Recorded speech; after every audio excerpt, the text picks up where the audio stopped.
Thanks for coming. My name is Alex Graf. I'm a teacher at Memorial Lutheran School in Houston. This presentation is going to be a little different than many. I need a volunteer, somebody who's willing to kind of bravely put up with me for maybe 5 minutes or so. Someone want to offer to be? Perfect.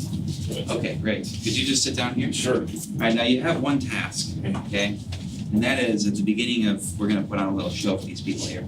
Okay, you need to start out by bravely proclaiming that you are the greatest maker of chairs the world has ever seen. Okay? And I'll come over from the corner after you. So stand up and tell everybody. Sure. Yeah, okay, everybody. I'm the greatest maker of chairs that the world has ever seen. Hey, how are you? Alex. Hello, Alex. Ryan? Yes, sir. You can see now. Okay. Thanks for talking to me. I've heard that you are the greatest maker of chairs the world has ever seen. And so I come to you, an ignorant man, in hopes that perhaps you, of all people, could teach me what it is that is a chair. You see, I've been thinking about this for a while, and it's just the most confusing thing is, well, let me explain my confusion to you, okay? You see this thing right here? I think this comes from your workshop. What would you call this thing here? Chair. Yes. Yeah, but it gets more complicated.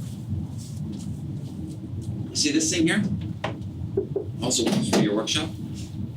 What is that thing? A chair. See, and to make it even worse for me, if you see this thing right here, what is this thing here? One of our high-end models. Yes. But it still is a chair. Yeah. You see, so what? This is so it's confusing to me because look, come on, plastic, right? Beautiful full leather. You agree that plastic is different than faux leather? I do agree, yes. And look at this. 1, 2, 3, 4, 5. You agree with me that 4 is different than 5, right? I do, yes. So why in the world do we call all these things, which to me just seems so different? Why do we call them all a chair? The same thing. So please, if you could just define chair for me, I could go home a happy man today. Yeah, I think it's an object that functions. Hold on, you gotta be, I'm a slow. Okay. An object, okay? That allows one to sit. Okay, great. Now, thank you.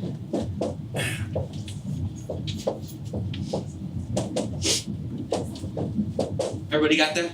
Yeah. So I thought about that, because I talked to somebody recently, I can't remember who it was, but they had a similar definition of this. The problem with that definition, I found, maybe you can help me, is that, well, what would you call this thing over here?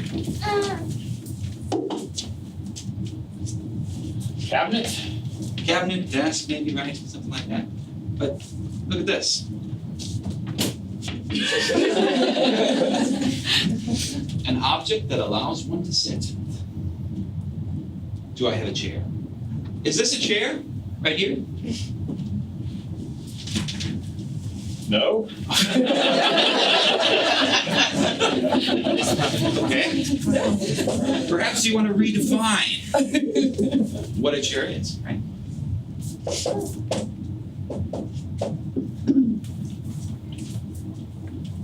Okay. Well, I'm thinking, let's get a little more specific. Great.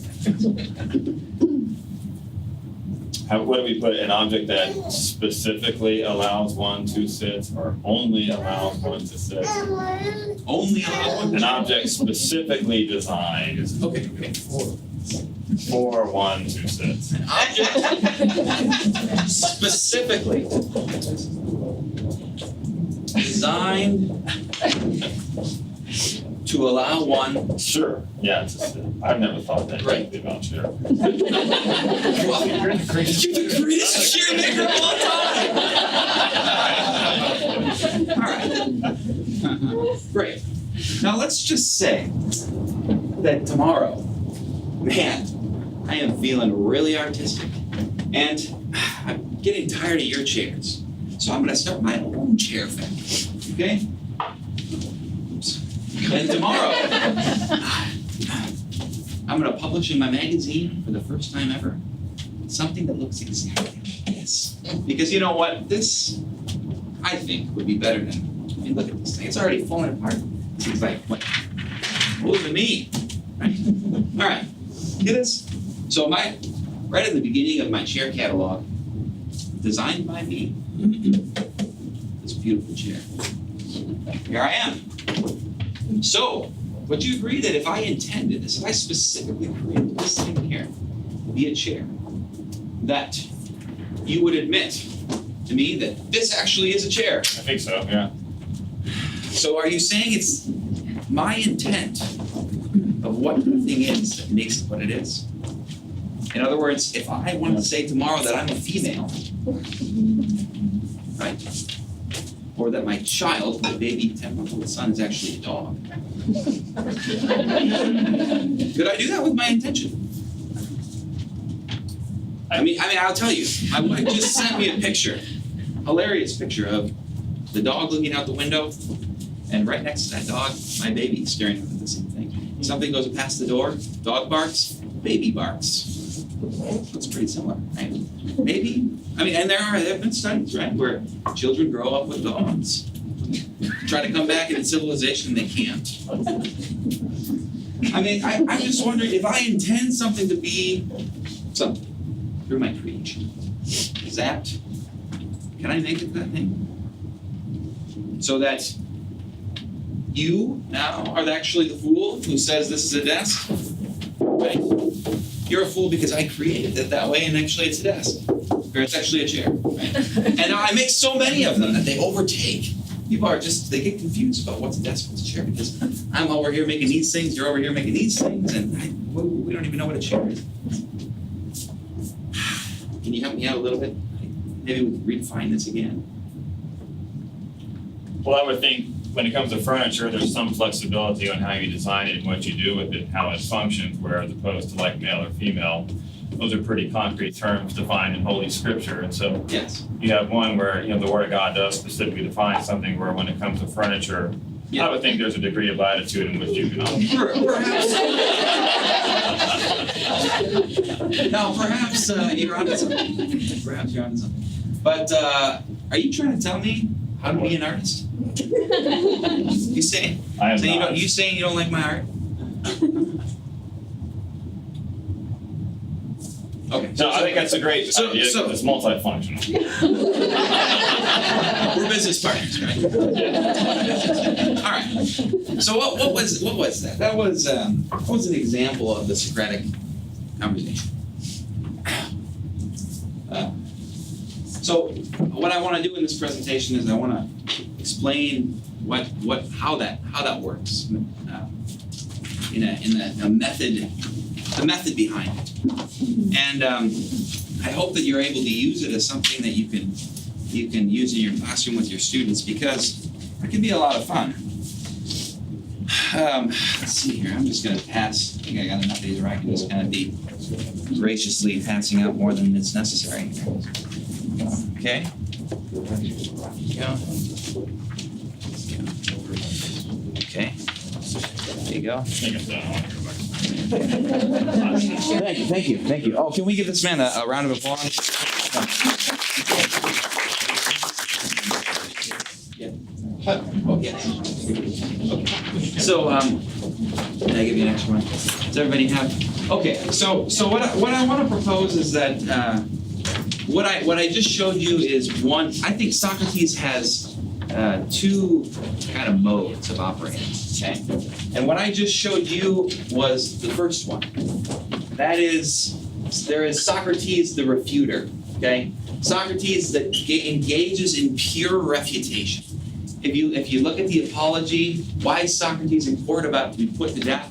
Because he went around all over the city, talked to politicians, and said, "Oh, you're a politician. Tell me what justice is." And then he pulled something like this on him, embarrassed him in front of his friends, and he built up an army against himself because everybody got ticked off that people were exposing their ignorance, right? People who should have knowledge that don't have knowledge.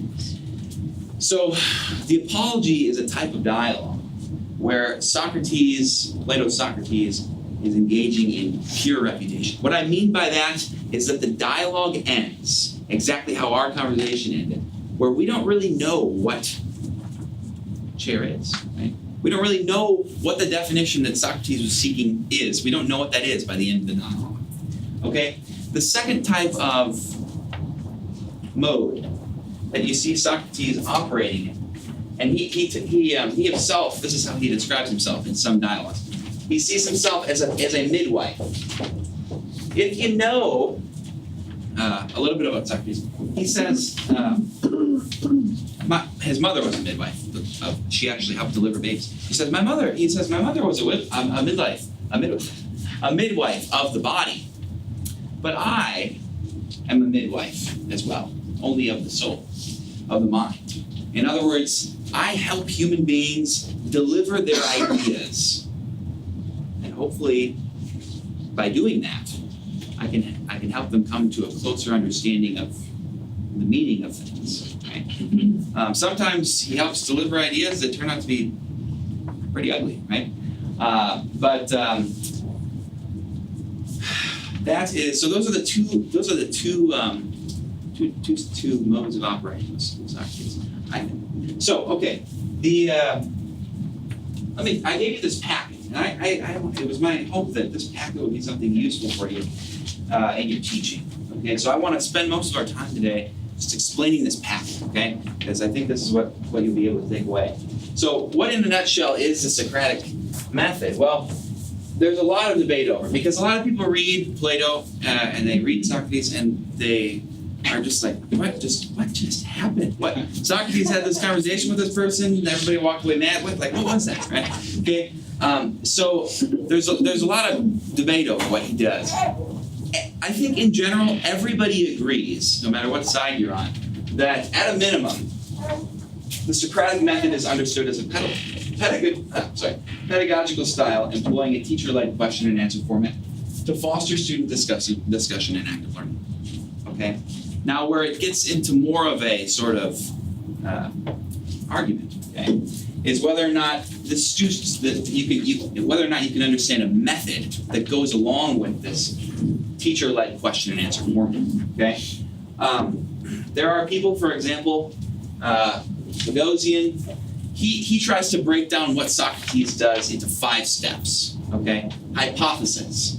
Wonder. Wonder is the verb. The posing of the question. Okay, getting your audience to wonder about something. How did I do that? I brought up all these chairs. I had him, talk about himself being a great chair maker, and then I said, "Well, what is a chair, right?" And hopefully I engaged your imagination, your wonder. Yeah, tell us, what is it, right? You great chair maker. Okay, and then hypothesis. So that's where I ask him to define. I say, okay, chair maker, tell me, what is a chair? And he gives us definition 1, okay? And then what I do is the next stage where I start to cross-examination. I offer him counter-examples. Oh, well, what about that? What if I make that a chair, right? And when I offer that counter-example, what happens is he has to test his definition against another thing. And if his definition can hold up, it's a pretty good definition, right? Basically, your job in the Socratic conversation is to get a definition that's so good that it can hold up to any counterexamples. That's essentially what our laws are here in the United States. Murder, the unjustified killing of a human being with malice aforethought. That definition of murder has been the definition that has allowed us to ask in every single case of murder throughout all of American history and even earlier, did that person murder someone? Did they meet that definition? Okay?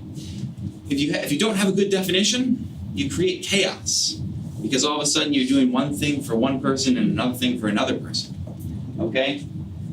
So, in other words, there are on one side of the spectrum, there are scholars who say we can totally diagnose what Socrates does. Okay? On the other side of the spectrum, we got people who say Socrates does not actually conform to a prescribed method. I disagree with that. If I didn't, I probably wouldn't be giving a presentation on it.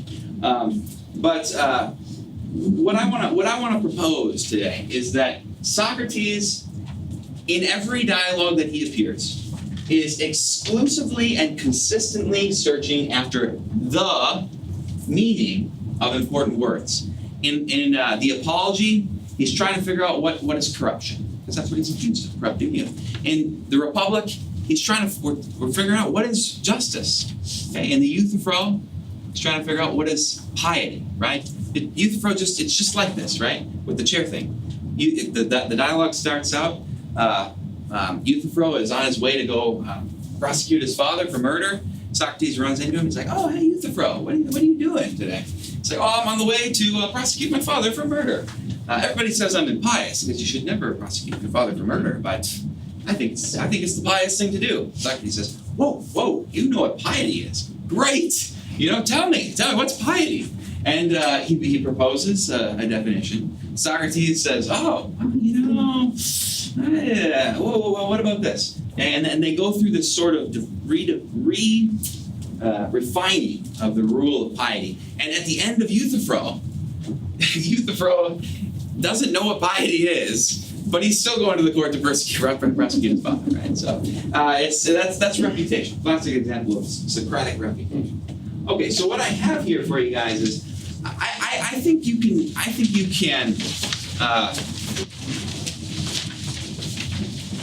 can talk about what Socrates does in four phases. Okay, there are four phases of Socratic discussion. This is called IRAC. Okay, it is. You can look this up online. I didn't make this up. It is a format for analysis that is used in every law school, many medical schools, okay? And students in law school are trained to understand the law, to be able to analyze it with this method. And you may have already known that law schools are famous for every day they put their students, they make them victims of the Socratic method. And through that, you get people who are able to wrestle with concepts, okay? But what is IRAC? I think it's the key to understanding Socrates in Plato's dialogues. So there are four phases. The first one is the issue, okay? Identify the issue. This is your kind of key slogan, your verbal cue to that sort of first phase. Whether, when. Whether this is a chair when there are so many different things that we call chair, right? In a legal context, whether John commits murder when he shoots an enemy soldier on the battlefield. Whether when. Okay. Socrates Euthyphro. Let's start with the Apology. Whether Socrates is guilty of corrupting the youth, as Meltus' accuser says, when he does not believe in the gods the city believes in. Okay? The first phase of Socratic conversation is getting your students to identify the issue. What is this thing? Whether murder is this. Okay? Whether John is a murderer. The second phase of Socratic conversation, phase 2 and 3, are really the heart of Socratic conversations. It's easy to just present an issue, right? This is where the meat of the Socratic conversation comes in. Phase 2 and phase 3. The rule, okay? The rule is the thing that I had my interlocutor put up on the board for the first time, okay? It's a definition that is initially presented as a debatable hypothesis, okay? And it's refined. That rule that's initially presented is refined throughout the process of conversation, okay? So when you're in a class, right, and you ask, what is this thing? Was this character in literature or history courageous? You get a student who says, yeah, it was, or no, it wasn't. Say, okay, well, what is courage? Why? In other words, what is courage, right? And they propose something. They give you a definition. You test that definition, okay? That way they learn to really defend their answer as to whether or not that person's courageous, okay?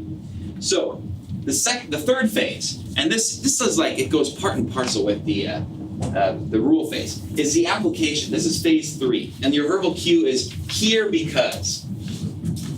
Oh, before I get to this, I should just make sure that you understand. So, if we were taking our first issue, whether John is a murderer, commits murder when he shoots an enemy soldier on the battlefield, let's just say I was having a conversation about that. The first thing that the student poses, which I think would be a reasonable thing, murder means killing another human being. Okay, killing another human being.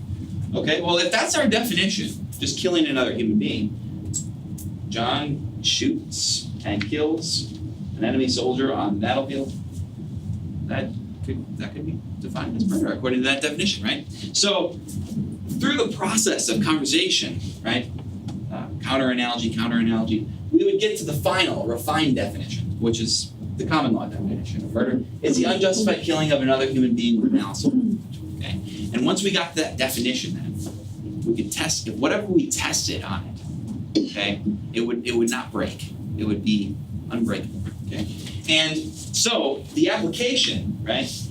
If we got to this point, we'd say the verbal cues are here and because. John is, we would say here, John is justified in killing the enemy because he killed the enemy soldier in the context of a war that the enemy started. Okay, so you see how every single one of our every definition that you come up it'll have elements, right?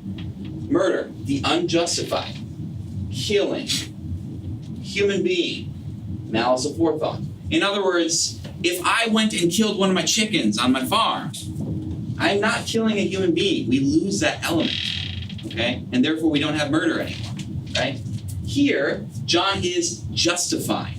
We're crossing out this element. And when we are able to cross off that element, we no longer have a murderer. You see, he was justified because the enemy attacked us first, and he's in our army, and he shot the enemy soldier. Justified, not a murderer. Okay? So, let's see here, right? The last phase of Socratic conversation is pretty easy. It's the conclusion. Sometimes, in Socratic conversation, like the youth throw, you never get to a conclusion. You get to the state of confusion where the person just leaves and they're like, oh, I guess I don't know what that is. There are times for that. And then, if you are being more of the Socratic midwife, you want your students to get to a definition, right? And so then they can actually, after they apply their definition to all the possible counterexamples that you're able to offer, you can say, yes, the character in our story was courageous. The character in our story was wise, was just, okay, because, okay, the rule and the application follow. All right, now what I've given you, okay, I've given you just a few examples from Plato that support the claim that Iraq is the key to understanding Socrates and Plato's dialogue. This, on the far right side of this page, I show you, okay, in the Apology, Socrates is on trial for corrupting the young. Okay, the issue is whether he is guilty of corrupting the young when not believing in the gods the city believes. Okay, in other words, what is corruption?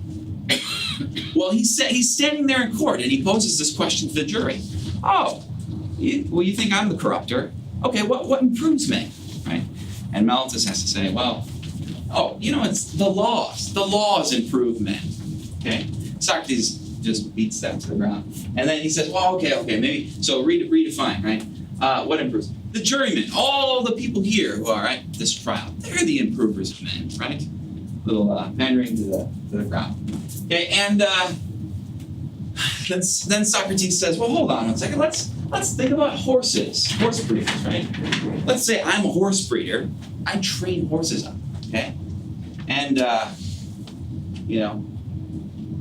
you guys all want the horses that I train, right? Because they're great. You see how there are fewer horse breeders, few people with knowledge on how to make horses good, than there are people who just use them to whatever end, who don't really have knowledge of what makes or improves a horse. Socrates says, oh, doesn't it seem then that in reality there are far fewer improvers of men and far more corrupters of men? And so when you're trying to propose that all these men here are the improvers, and I, this one hyper-specific person, I'm the corrupter, that doesn't really follow our horse breeding analogy very well, does it? So then he has to change, right? Because the final rule that they get to is very few people, those who have knowledge like horse breeders, are the ones who improve the young because they have knowledge. While the many, because they are ignorant, like simple horse users, they are the corrupters of the young men, either intentionally or unintentionally. Okay, and then Socrates has fun with that. He says, okay, so either I'm a corrupter, you say I'm a corrupter, okay? If I'm a corrupter, I must be so unintentionally, because we all live in Athens, right? It's pretty small, well, at that time big, but if I'm going around knowingly corrupting people, you know, I corrupt you, you're all just corrupting, we all start corrupting more people, right? Do I really want to live in that kind of a society where I'm just corrupting people all the time? That's ridiculous. So there's no way I'm knowingly corrupting people. That's what Socrates says. And so he gets to the end, using the Socratic method, to the conclusion, right? So he says, I can't intentionally be corrupting, because no one would want to live in a society of corrupt people. And so therefore, Socrates does not corrupt the young, or if he does, it is unwillingly, right? Because I wouldn't want to live in that society. And you, Mellitus, you are lying in either case.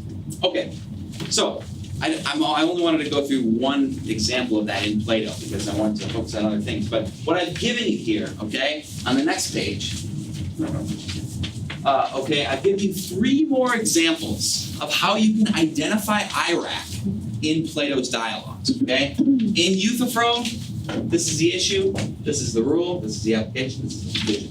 In Theaetetus, same thing, okay? In the Republic, same thing. So you can look at those on your own time. All I wanted to do with that is just show you that this pattern repeats itself in Plato and Socrates. And by looking at that, you can start to get a better sense of how Socrates operates. Okay. All right. Now that I've shown you that, next question that you might be interested in: what age group is the Socratic method intended for? I think there are 2 observations that have been made by scholars that help answer this question. The first is that every single time you see Socrates talking to somebody in a dialogue, he's always talking to somebody who's not a philosopher. In other words, the Socratic method is not for just a bunch of philosophers sitting around in some ivory tower just, contemplating the nature of justice, right? It's always somebody who knows together with somebody who doesn't know, okay? The second observation that scholars have made to answer this question is, they point at the Meno, right? Here Socrates is with an uninformed slave boy, and he leads him through the Socratic process to the correct answer of an abstract mathematical question. Okay, so we even see Socrates engaging with very young people. Okay, you can do this with people who are, this chair conversation, right? You could do this with a second grader. Okay, so in history, so let me talk about this a little bit, because I didn't get to this in my last presentation. I wanted to do this. So how would you present the issue, okay, in like a history class? I think a great way to present an issue is to tell a story, okay, and then at the end of the story, you ask whether this, when, that, okay? Let me give you an example. It's one of my favorite stories. So, in ancient Rome, there was a time in which kings were a form of government. And the last king to ever be in Rome was a man named Tarquinius Superbus. Okay? And his son was out on a sort of military campaign in a Roman village, and he raped one of the high officers' wives.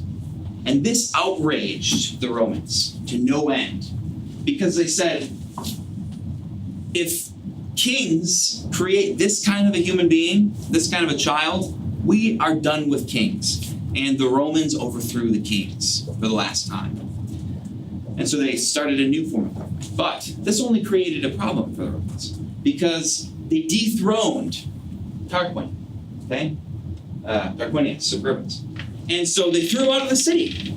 And you can imagine, as a Roman sitting there, we just dethroned our king and we threw him out of our city. Now he's wandering around in the wilderness. We don't really know where he went, right? He's almost like the Roman boogeyman. Maybe he's going to come back and strike. Maybe he's going to come back with a big army. Who knows? Well, Tarquinius Superbus gets his chance to get some revenge on the Romans because he knows that located outside of Rome there's a man named Porsena, a man who has been craving victory over Rome for so long. And now that Rome is weak, now that she doesn't have a king anymore, now that they're trying to figure out how do we create order after we just dethroned our king, Tarquinius goes to Porsena and says, Porsena, now is your chance to attack Rome. So Porsena says, great. He lays a siege on the city of Rome, and things start to get bad for the Romans. Worse and worse. Everybody's trying to figure out, what do we do with Porsena doing this to us? And there's a man named, well, his name after the story is Gaius Musius Skywolf. That means Gaius Musius, the left-handed. Why? Gaius says, one day, Gaius sneaks in to the camp of Porsena, okay? And he sees a man who he thinks is Porsena. He takes out his sword, comes up, stabs him in the stomach, okay? And he immediately dies. While people around see this, they say, whoa, whoa, whoa, whoa. Grab this guy, arrest him, they tie him up, and they throw him in front of the real Porsena and say, this man, he just killed one of our guys. Musius, standing there, says, well, I meant to kill you, sir. And he says, and this is where the story. So he's standing there facing Porsena, and he says, sir, I was the first. He says, let me show you how much. You want to kill me for my actions against your bodyguard? Let me show you how much I care about my body. And he takes his right hand and puts it in a torch and lets it burn to a crisp in front of Porsena. Okay? And he's standing there with his stubby hand and says, I was the first of 300 Romans who was willing to come over here and assassinate you. And if you want to come into Rome, good luck. Okay?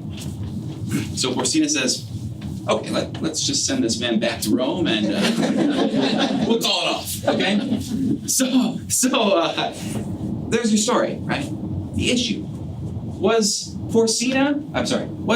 Musius courageous? Was he a courageous man? Pastor Paul? Was that an act of courage? What is courage?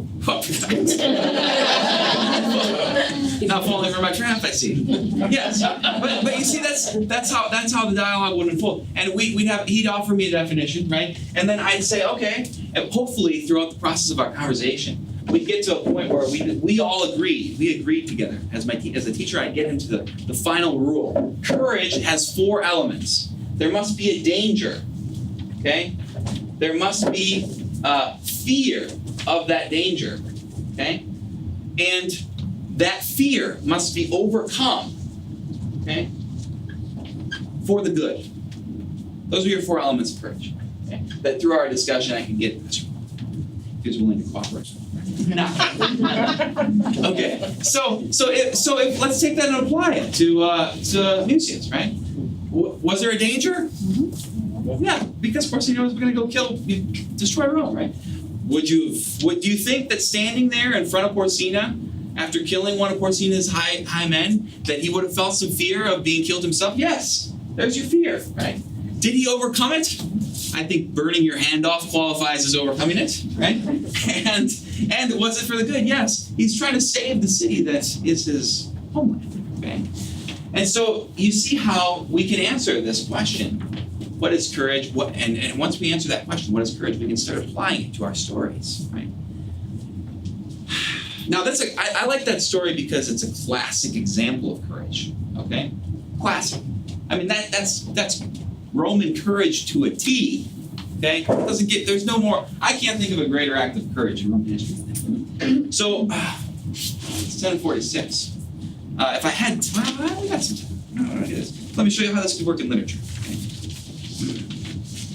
There you go.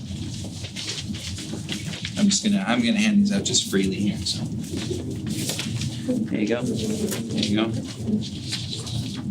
There you go. There you go.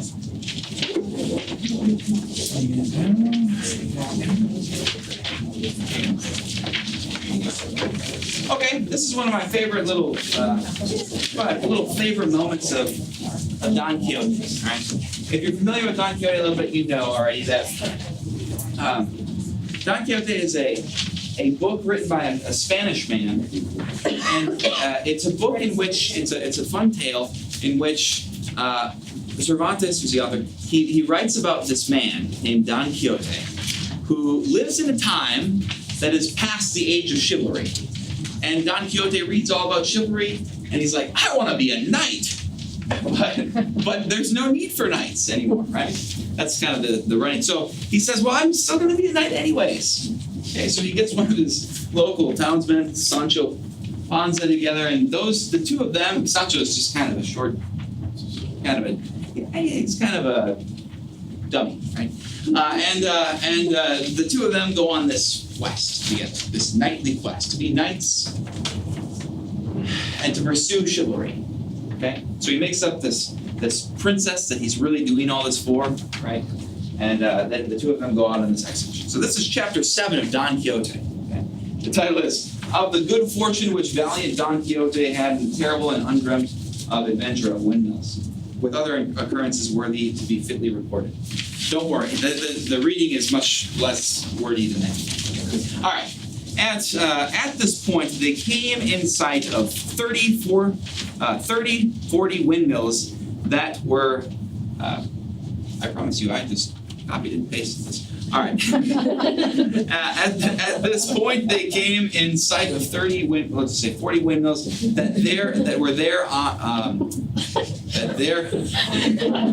were on a plain. Okay, they are on a plain. And as soon as Don Quixote saw them, he said to his squire Sancho, Fortune is arranging matters for us better than we could have shaped our desires from ourselves. For look there, friend Sancho, where 30 or more monstrous giants present themselves, all of whom I mean to engage in battle and slay, and with whose spoils we shall begin to make our fortunes. For this is righteous warfare, and it is God's good service to sweep so evil a breed from off the face of the earth. What giants? Said Sancho.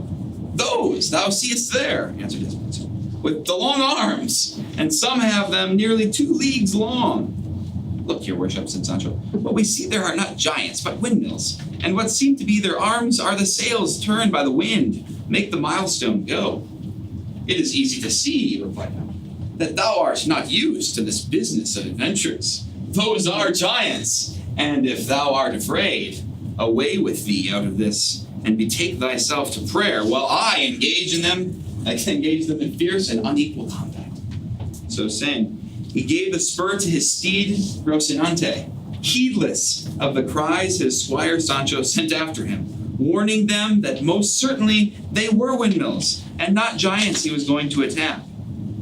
He, however, was so positive that they were giants that he neither heard cries of Sancho nor perceived, near as he was, what they were, but made them at shouting, Fly not, cowards and vile beings, for a single knight attacks you. A slight breeze at this moment sprang up, and the great sail began to move, seeing which Don Quixote exclaimed, Though ye flourish more arms than the giant Briareus, ye have to reckon with me. So saying, and commending himself with all his heart to his lady Dulcinea, imploring her, she's imaginary, imploring her to support him in such a peril, with lance in rest and covered by his buckler, he charged at Rocinante's fullest gallop, and fell upon the first mill that stood in front of him. But as he drove his lance point into the sail, the wind whirled it round with such force that it shivered the lance to pieces, sweeping with it horse and rider, who went rolling over the plain in a sorry condition. Sancho hastened to his assistance as fast as his ass could go, and when he came up, found him unable to move. With such a shock had Rocinante fallen. There's your picture of Quixote running into a windmill. And here's your last little paragraph. Sancho gets there. God bless me, said Sancho. Did I not tell your worship to mind what you were about? For they were only windmills, and no one could have made any mistake about it, but one who had something of the same kind in his head. Hush, friend Sancho, replied Don Quixote. The fortunes of war, more than any other, are liable to frequent fluctuations. And moreover, I think, and it is the truth, that the same sage Friston, this sort of evil magician, who carried off my studies and books later on, in this, or before this, has turned these giants into mills in order to rob me of the glory of vanquishing them. Such is the enmity he bears me, but in the end his wicked arts will avail but little against my good sword. Okay. Great story about Hap's hallucination. Another good thing, if you're talking about courage, right? I think so you see there's fear as one of the elements, right? There's a distinction to be made, I think, between, well, danger and real danger, fear and anxiety, right? So, with Don Quixote, Pastor Paul, is Don Quixote courageous? Look at that. He's charged into a windmill. No. Well, okay, so again, we could have a conversation. What is courage, right? And then we could come up with this definition. And if we figure, but there's a difference between saying, Don Quixote is an idiot, or Don Quixote is not courageous because, okay, there was no real danger, and danger is an element of courage, and so there was really nothing to fear, and so therefore we don't have the elements of courage. And so Don Quixote is not courageous. You see, the reason through that. So could you argue that? You want to defend Don Quixote? But just the grammar of courage. Yeah. Let's say, the practicing of that, just like our fighter pilots Sure. go in and do a simulation, okay? They have to give a simulation of danger and fear in order to train them to be courageous in the fight of battle. Perfect. Look at this. This is the exact kind of thing you want to arise from the Socratic. My response to you is, you want to change the definition of courage? Excellent. What is it?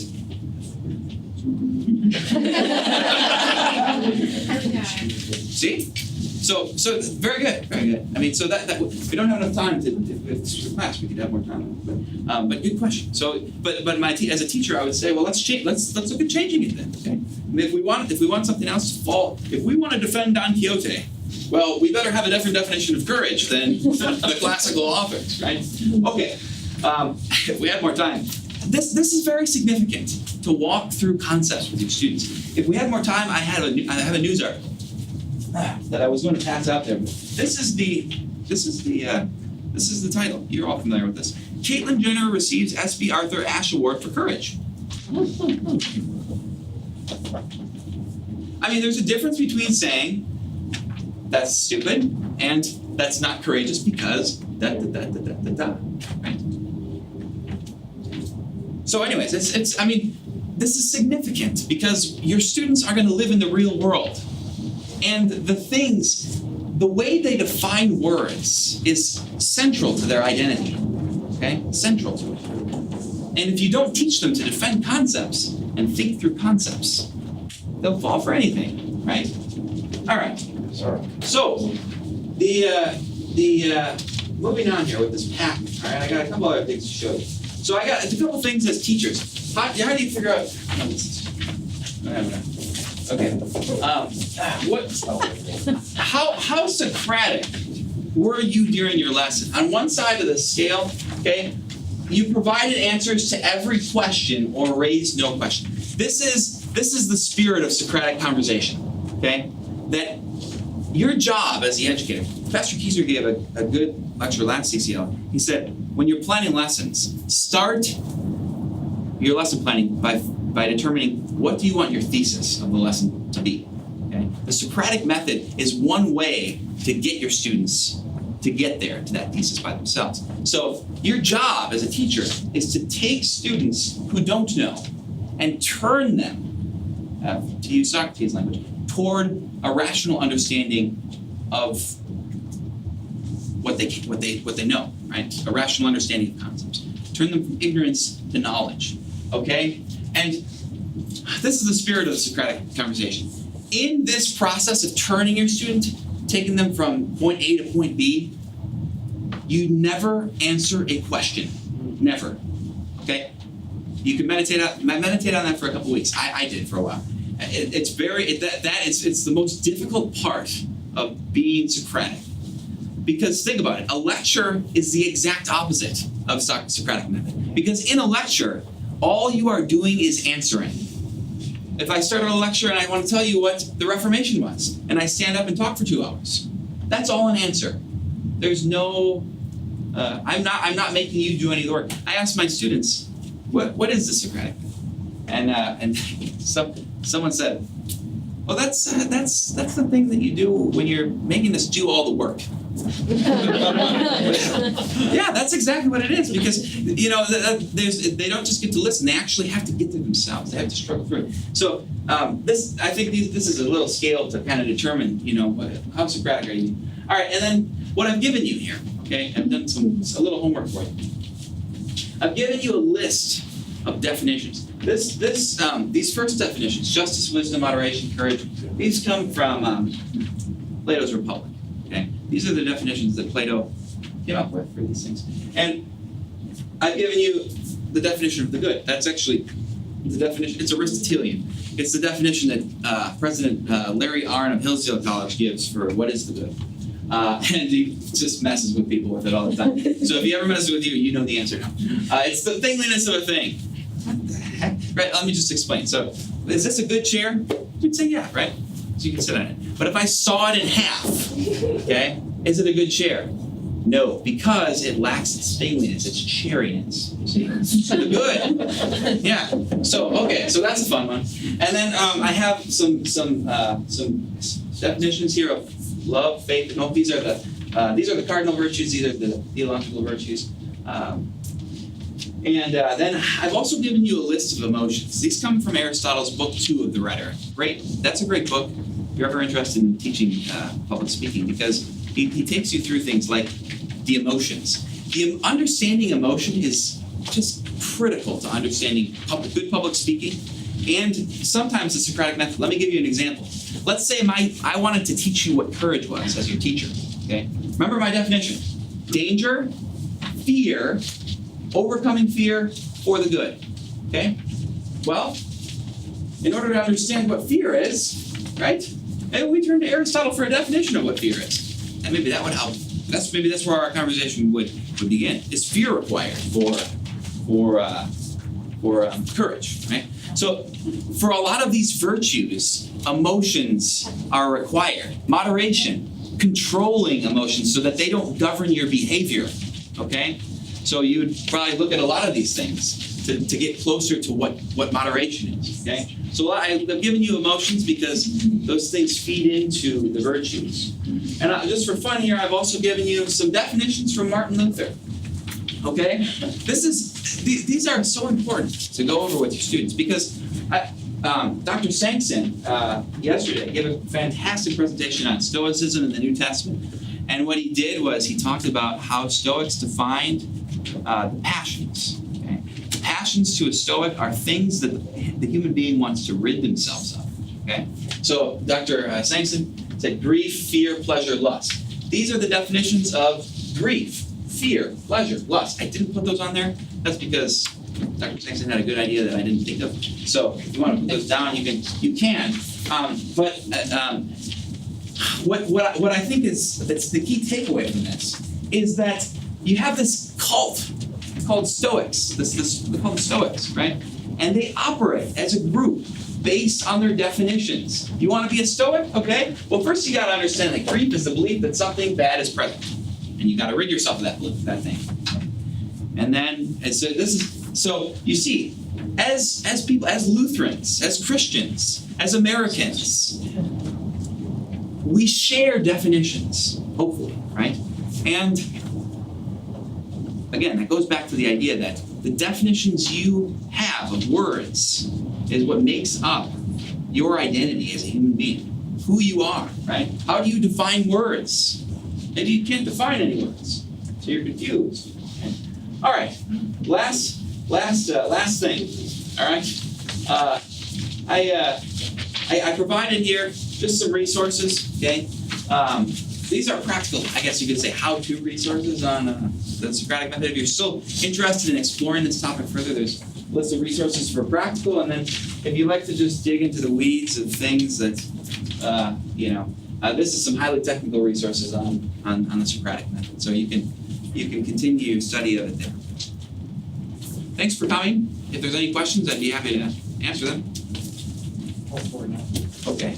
Otherwise, you can email me. I put my email address on the. I didn't start on this project. Yeah. Okay. There it is. Is it on there? Yeah, it's okay. I put it on the footnote 1. So if you have a question, I'd love to have a conversation.